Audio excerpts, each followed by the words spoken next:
पहले तो आठों अंग बता दूं आपको।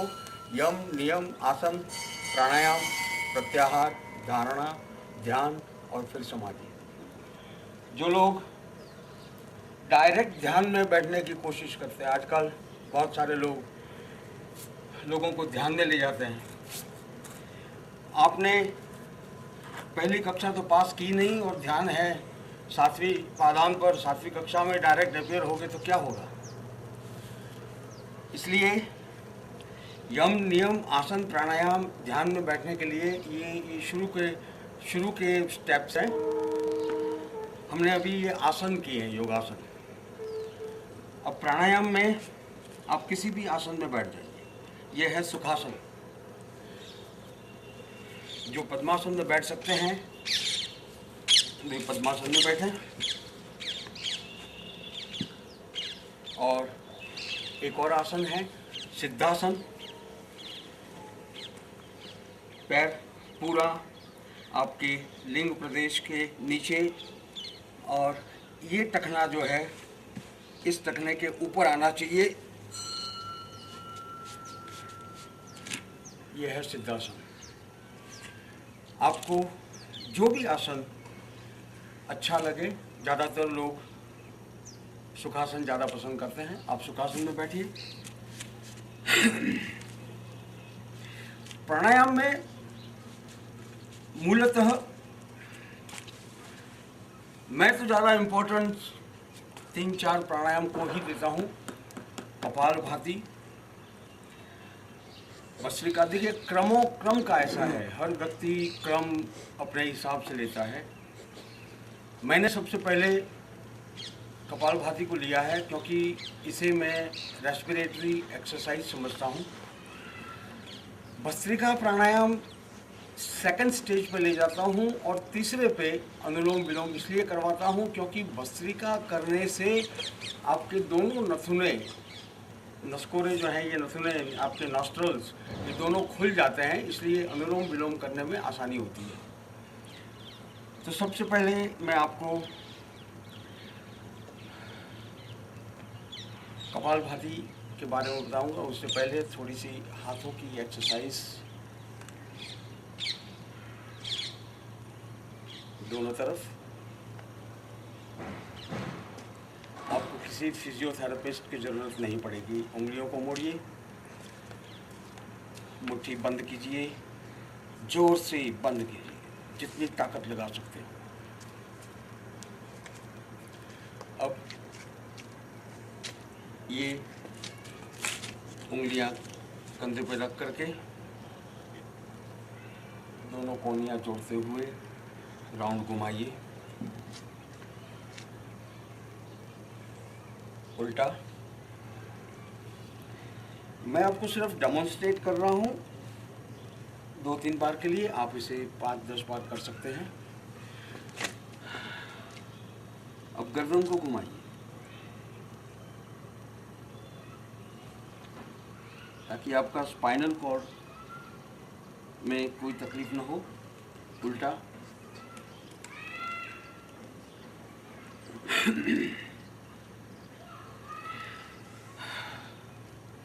कपालभाति में आपको सांस ले करके एक झटके के साथ में सांस को बाहर निकालना है और उस झटके के साथ साइमल्टेनियसली उसी के साथ आपका पेट भी अंदर जाना चाहिए। वो ज़्यादा महत्व का है।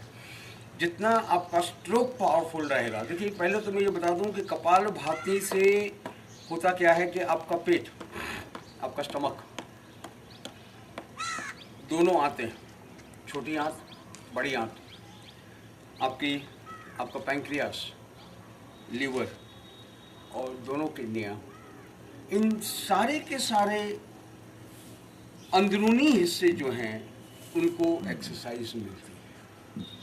मसल्स बनाने के लिए हम दंड बैठक करते हैं और शरीर, आपका सीना बाहर आता है, मसल्स फूल जाते हैं। ये तो आप बाहरी एक्सरसाइज करते हैं, लेकिन जो आपके अंदरूनी ऑर्गन्स हैं, इन ऑर्गन्स को सुचारू रूप से काम करवाने के लिए आपको ये जो जिसे प्राणायाम का रूप दिया गया है, ये एक्सरसाइज आपको करनी चाहिए। तो देखिए सांस पहले लीजिए, सांस को जोर से छोड़िए ताकि पेट अंदर जाए। साथ में ही सांस छोड़ते वक्त पेट अंदर जाना चाहिए। जब आप सांस लेते हो पेट बाहर आना चाहिए, सांस छोड़ते हो झटके के साथ पेट अंदर जाना चाहिए। इसकी गति शुरू में आप 1 सेकंड का 1 स्ट्रोक रख सकते हैं। जो लोग नहीं कर सकते, मैंने मेरे क्लासों में देखा है, कई लोग इसको उल्टा करते हैं। उनको सांस लेते वक्त उनका पेट अंदर जाता है और सांस छोड़ते वक्त उनका पेट बाहर आता है। तो ये एक नेचुरल प्रक्रिया मैं आपको बता देता हूँ। जब आपको जुकाम हुआ होता है, आप नाक साफ करते हैं, ये एक कुदरती प्रक्रिया है। नाक को साफ करने के लिए आप जब नाक साफ करते हैं, आप देखिए अपने आप पेट अंदर जाता है।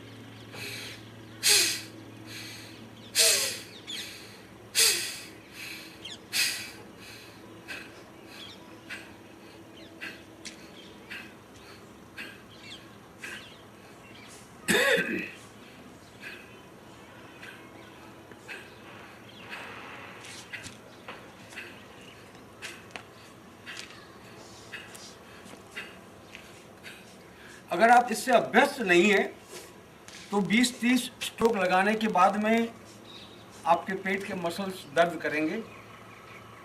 ठीक है, आप थोड़ी देर रुक जाइए, फिर से शुरू कीजिए, फिर रुक जाइए, फिर कीजिए। जैसे जैसे 2-4-5 दिनों के अंदर, जैसे आप कोई दंड बैठक करते हैं बहुत दिनों के बाद में या बहुत सालों के बाद में, अगर आप कसरत करते हैं तो पहले दिन कसरत करने के बाद में आपका पूरा बदन जो है वो दर्द करता है। वो स्वाभाविक है। आपने कभी कपालभाति की नहीं, इसलिए ये दर्द होना बिल्कुल स्वाभाविक ही है। आप उससे डरिए मत। 2-3-4 दिनों के अंदर ये दर्द आपका गायब हो जाएगा और आप उसे कंटिन्यूस कर पाएंगे। तो ये हर प्रकार के रोग के लिए उपयोगी। किसी भी रोग में, शरीर का कहते हैं कि रोग जो है उसका मूल पेट है।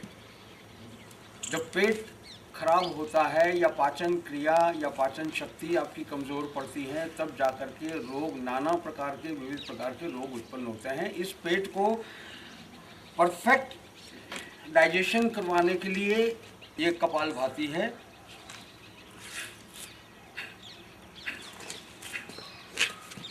अब मैं आपको मुद्राएं बता देता हूँ। ये देखिए, तर्जनी को अंगूठे के मूल में रख करके अंगूठा उसके ऊपर दबा दीजिए और तीनों उंगलियां सीधी। ये है वायु मुद्रा। जब आप अभ्यस्त हो गए हो तो आपको कंटिन्यूस इसको 10 से 15 मिनट करना, 10 मिनट करना है। और जो लोग रोगिष्ठ हैं, यानी जिनको ब्लड प्रेशर, डायबिटीज़ या कोई बीमारी है, उनको तो कम से कम एक साथ 15 मिनट तक करना ही चाहिए। अब 15 मिनट तक आप कैसे करो, तो आप विविध मुद्राओं में कीजिए और 100 तक गिनिए। ये वायु मुद्रा है, ऐसे। दूसरी है पृथ्वी मुद्रा। अंगूठा और अनामिका, बाकी तीनों उंगलियां सीधी, इसको दबाइए। पृथ्वी मुद्रा और जल मुद्रा अपने आपके शरीर को स्वस्थ रखने के लिए बहुत ही इम्पोर्टेंट मुद्राएं हैं। तीसरी है जल मुद्रा। आपकी कनिष्ठिका यानी सबसे छोटी उंगली के ऊपर अंगूठा प्रेस करके रखिए, बाकी तीनों उंगलियां सीधी। अब जिनको वायु की तकलीफ है, आजकल लोग बहुत बाहर का खाना ज़्यादा पसंद करते हैं। रात को 10-11 बजे अपने ऑफिसों से आते हैं, मैंने देखा है, खाना खाया 11-11:30 बजे और तुरंत सो गए। अब वो खाने को हजम होने के लिए समय तो मिलता नहीं है। तो अल्टीमेटली होता क्या है कि पेट जो है वो ख़राब होता है, वायु की और एसिडिटी वगैरह की तकलीफ होती है। तो वायु मुद्रा, इसको अपान मुद्रा कहते हैं। इसी तरह से जैसे हमने वायु मुद्रा की थी, इसी तरह से अंगूठा रख करके, लेकिन अंगूठा जो है दोनों उंगलियों की, मध्य की दोनों उंगलियों के बीच में रख दीजिए और आपकी कनिष्ठिका सीधी रहेगी। ये है अपान मुद्रा। इससे वायु का प्रकोप शांत होता है। और यह है ध्यान मुद्रा। अब इन पांचों मुद्राओं में आप 100 तक गिनिए, आपका एक साइकिल 500 का हो जाएगा। ऐसे 2 साइकिल, कम से कम 2 साइकिल तक तो कीजिए। जो स्वस्थ हैं उन्हें कम से कम 10 मिनट तक करना चाहिए और प्रति मिनट 60 स्ट्रोक यानी सेकंड का 1 स्ट्रोक। इम्पोर्टेंस ये है कि आपका स्ट्रोक सही लगना चाहिए, झटका जो है वो झटका पूर्ण रूप से लगना चाहिए।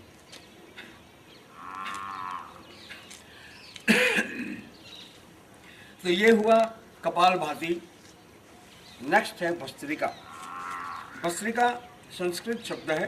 भस्त्रिका का मतलब होता है, हिंदी में इसे लोहार के पास जो धोकनी होती थी पहले, आजकल तो पंप हो गए हैं, लेकिन लोहा गर्म करने के लिए चमड़े की एक बैग होती थी, उसे धोकनी कहते थे। उस धोकनी के अंदर जब लोहार ऐसे लेता था तब हवा भरती थी, फिर उसको यहाँ से बंद करके उसको प्रेस करता था तो वो हवा बाहर निकलती थी और लोहा गर्म होता था, और वो आवाज़ जो आती है उसकी वो है भस्त्रिका। भस्त्रिका के बारे में आपको मैं डेमोन्स्ट्रेशन देने से पहले ये कहता हूँ कि जिनको ब्लड प्रेशर की बीमारी है या हार्ट का प्रॉब्लम है वे अवश्य करें, लेकिन शुरू में बिल्कुल मंद गति से करें। मैं दोनों गतियाँ आपको दिखाऊंगा। भस्त्रिका 2 महीने 3 महीने मंद गति में करने के बाद में आपके बीपी में बिल्कुल फ़र्क पड़ेगा। 20, 30, 40 पॉइंट आपका ब्लड प्रेशर नीचे आएगा अनुलोम विलोम और भस्त्रिका करने से।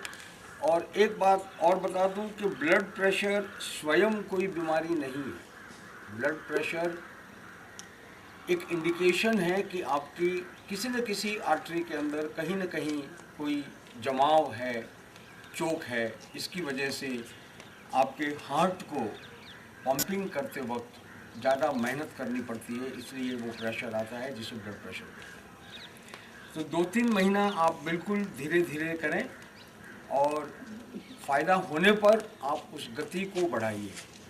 सबसे पहले जिनको बीपी है उनके लिए मैं बीपी या हार्ट पेशेंट है उनके लिए बताता हूँ। सांस को पूरी अंदर भरनी है, पहले तो पूरी बाहर निकालो। अब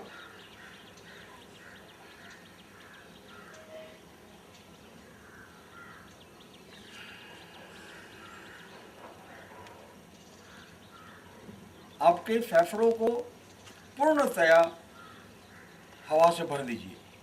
ये गुब्बारा है, उस गुब्बारे के अंदर जितनी हवा आप भर सकते हो, ये गुब्बारा फटेगा नहीं। इसको आप जितना भी गहरी सांस लेकर के जितना एक्सपांड कर सकते हो कीजिए। एक बात क्लियर कर दूं कि 50-60 साल की उम्र के बाद में जनरली सामान्यतः लोगों के हार्ट और फेफड़े 50 से 60% ही काम करते हैं। आप अगर भस्त्रिका और अनुलोम विलोम करेंगे जिसके अंदर सांसों को पूरी भरनी है, तो आपके फेफड़ों की कैपेसिटी जो है वो कैपेसिटी बढ़ेगी, और जितनी कैपेसिटी बढ़ेगी उतना ऑक्सीजन ज़्यादा जाएगा, और वो ऑक्सीजन जो है वो आपके हृदय के द्वारा आपके हार्ट में जाकर के मेन आर्टरीज और सब आर्टरीज जो हैं उनके द्वारा जाकर के आपके जो करोड़ों सेल्स लगे हुए हैं आपके शरीर के अंदर, उन करोड़ों सेल्स में कार्बन हर क्षण जमता है। डेड बॉडी जो होती है वो 100% कार्बन होती है।